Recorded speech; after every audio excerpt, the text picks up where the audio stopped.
Thank you very much. Good evening, Your Excellency, Mr. Yoweri Kaguta Museveni, President of the Republic of Uganda, Your Excellency Bingu wa Mutharika, Presidente of the Republic of Malawi and President of the African Union, Your Excellency Mr. Jampin, President of the African Union Commission,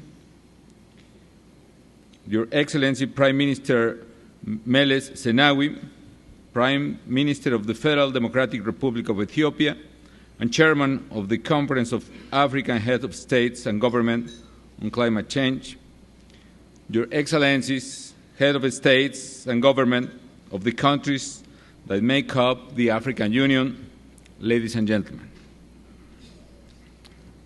I'm grateful for the kind invitation to attend the African Union Summit and to address this Conference of Heads of States and Government on climate change.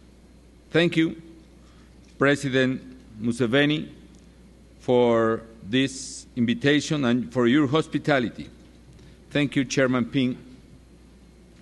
This is the first time that a Mexican president has attended an African Union Summit, and I'm sure my visit could strengthen the relationship between Africa and Mexico. I'm here today to listen to your concerns and understand your positions on the issue to be discussed at the COP16 to be held in Mexico at the end of this year. We are committed to an inclusive process as we believe listening to all voices is the best way to reach any agreement. What have been the main obstacles for the full implementation of the Framework Convention and the Kyoto Protocol? Where do we now stand in the negotiating process? Why do we, developing countries, require an ambitious outcome in Cancun? What results can we expect from the conferences in Cancun? Allow me to share with you some ideas about these core questions.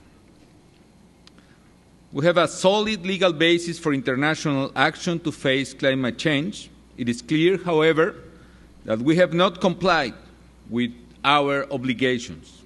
In fact, we have not put in place the necessary incentives for a transition to low-carbon economies. We still lack instruments to foster the necessary transfer of financial resources and technology from developed to developing countries. I believe progress has been made in several areas since the last conference in Copenhagen. Talking about the negotiating process, for the first time, there is a broad recognition that adaptation measures in developing countries require the full support of developed countries. Africa contributes less than 4% of global CO2 emissions. However, is most vulnerable and least prepared to deal with the negative impacts of climate change. This is why Africa is the region of the world that will benefit mostly from an agreement. Similarly, it is the region that will suffer greatly with another failure in the diplomatic arena in this issue. To cope with this challenge, African countries need significant financial resources, technologies, and capacity building, among others. The priority areas should be energy, water resources, land management, forest management, and urban infrastructure in the region.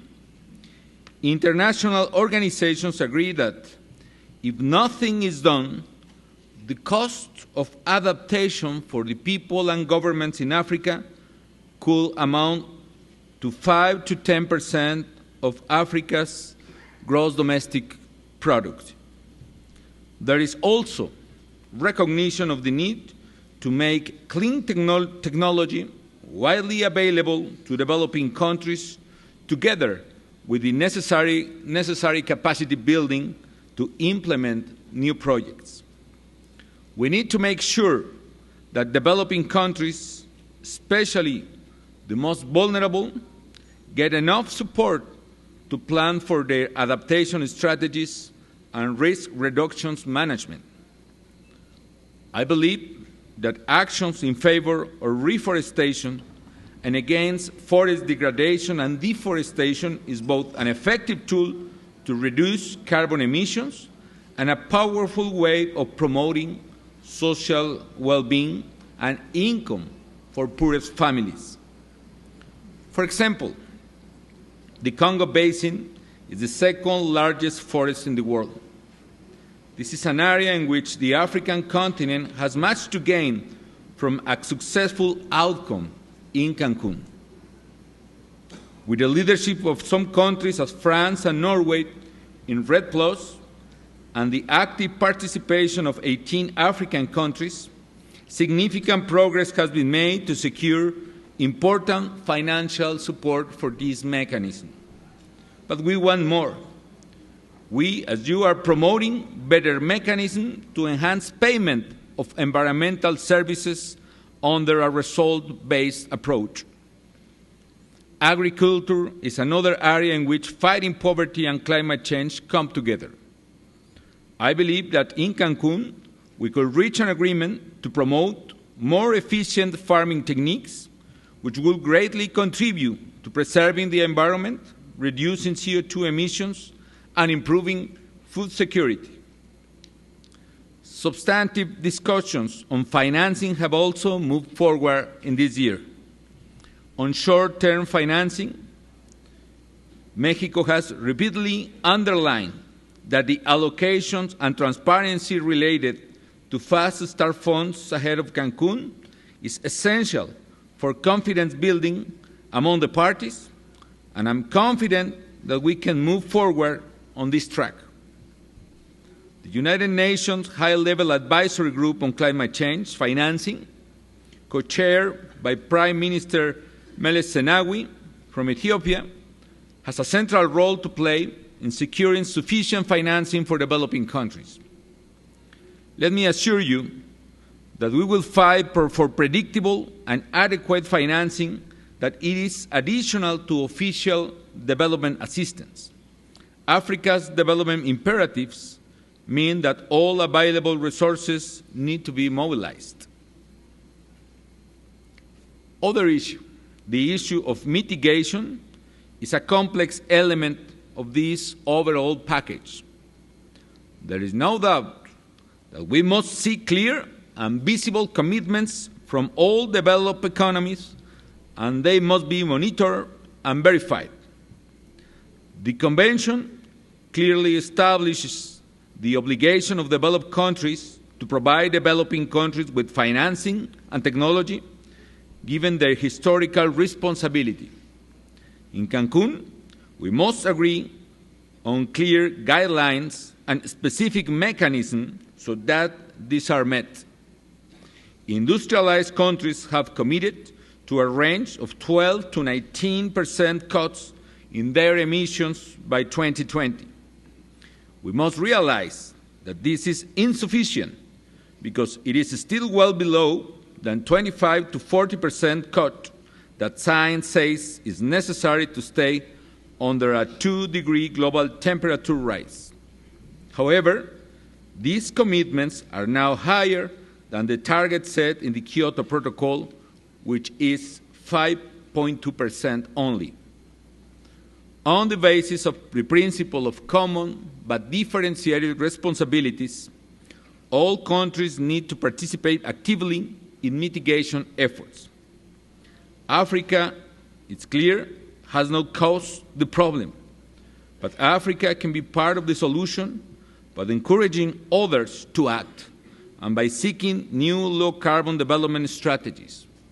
What we need to do is to find a way in which we can close the gap between fighting climate change and fighting poverty at the same time. Probably the mechanism established by the REDD+ partnership could be the solution, because we can provide income for our people, and at the same time we can recover forestry in order to contribute on a global mitigation effort. The progress made through the REDD+ partnership clearly shows that when political will matches the needs of countries, tangible results are possible.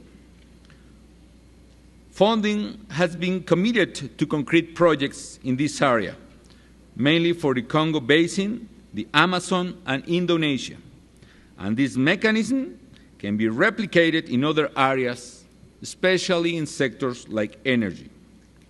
If we achieve a global deal this year, initiatives such as the increased use of renewable energy sources like hydroelectric, windy energy, or solar energy here in Africa will receive much greater international economic and technical support.